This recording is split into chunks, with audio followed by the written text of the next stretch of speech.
नटराज सिंह का राज दरबार करने जा रहा है। महाराज नटराज सिंह राज दरबार पधार रहे। महाराज नटराज सिंह की रैया 80 कोस के दूर तक चलती है। महाराज की रैया 80 कोस के दूर तक चलती है। उनकी प्रजा दूर दूर से झुक कर सलाम करती है। महाराज की जय हो, महाराज की जय हो, महाराज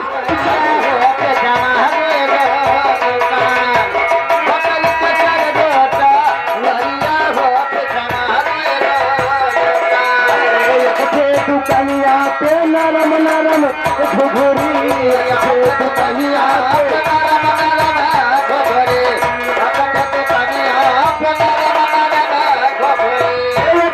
दुकनिया पे गरम गरम चाह बकरी के चल गोता ठिकरी पर सर झुकाया नहीं रटे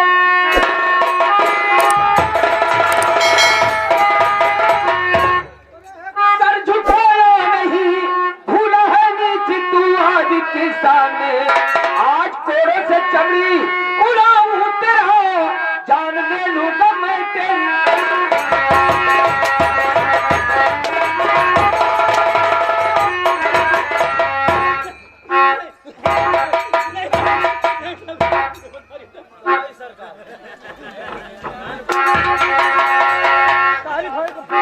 मुझे माफ कर दीजिए, मुझे बहुत भारी गलती हो गई टाबू साहब।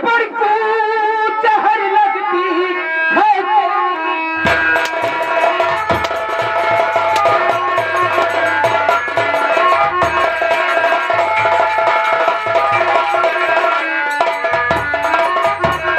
कमर को जहर लगती है तेरी गोली और मारूंगा सीने से मैं।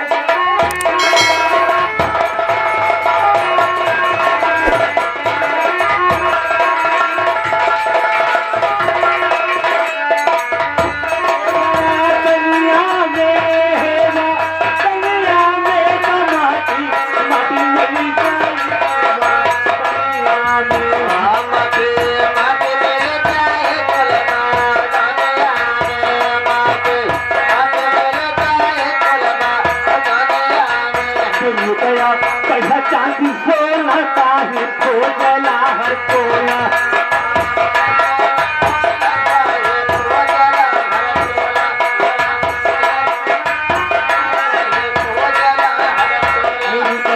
कैसा चांदी सोना का है खोजला हर कोना सुख गया कहीं पर बजूंगा।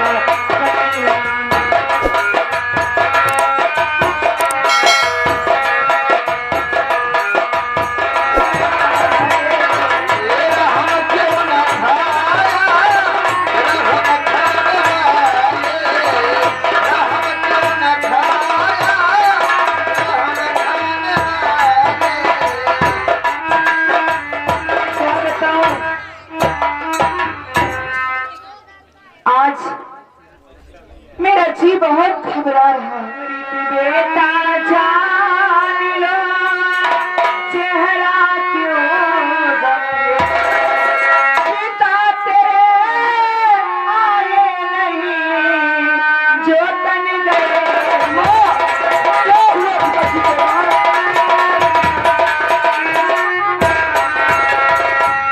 हाँ बेटा अमृत, आज मेरा जी बहुत घबरा रहा है। तेरे पिता घर सवेरे आ जाते थे, आज देख शाम होने वाली है, तेरे बापू अभी घर नहीं।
आई जमाना गढ़ुआ न बारी सजनी अरे काकी माई ना चिन्ह बेटा न बारी सजनी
ऐसा ना करो विशाला जी मान जा विशाला जी मुझे जाने में स्कूल से जाएगी विशाला जी आप हाथ जोड़ता हूँ छोड़ बना है तो हर बनिया कहे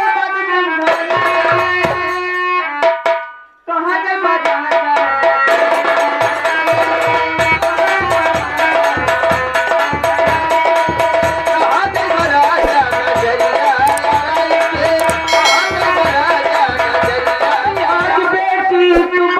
खुश नजर दिखाती हो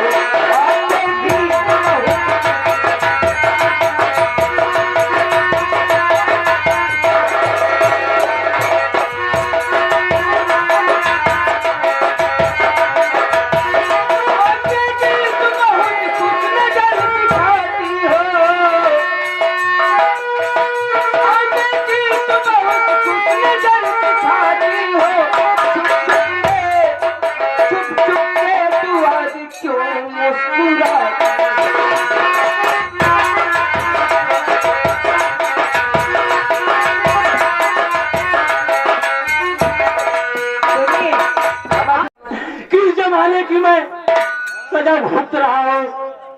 हाय भगवान, गलती किया तेरा बेटा, सजा तो भुगतेगा, मारने के लिए तैयार हो जा। भगवान ये क्या जमाना है कि गलती करे कोई और सजा भुगते कोई और। हाय भगवान ये क्या तुम दिखा रहे हो मालिक।